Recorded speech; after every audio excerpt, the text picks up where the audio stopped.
жигиттер, негизи Кыргызстанда Камринин гибридтери, анан Avalon'ун гибридтери аябай бааланат да. Анан классы боюнча дагы Lexus ES 300 гибрид менен Avalon гибрид экөө мондай жүрөт да.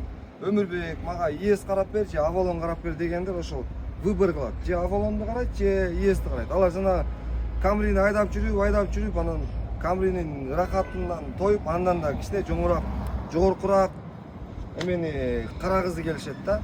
Андыктан бир вариант чыкты, 2022 аппак түстө Avalon гибрид XS комплектация экен. Carfax'тагы өтө жеңил экен.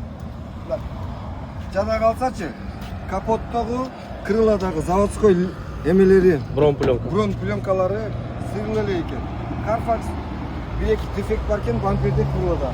Бул боковой зеркало сынган экен. Болду ушул гана. Анын артында бир бампери кирип жүрөт ичиндечи. Бул өзүнөн эле чыгарып туруп красить этип коебуз. Получается 2 деталь краска болот экен, калгандары полностью таза боюнча да.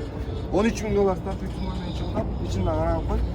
Белый на чёрном, мен бул жогорку класстагы автоунаа.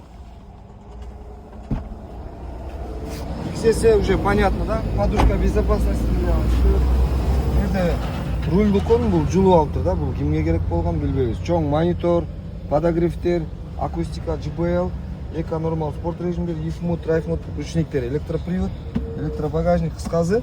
XS тугандар пин-кодду карап туруп текшересиздер. Анан жазыңыздар, Кыргызстанда жакшы эле баада турат гибрид.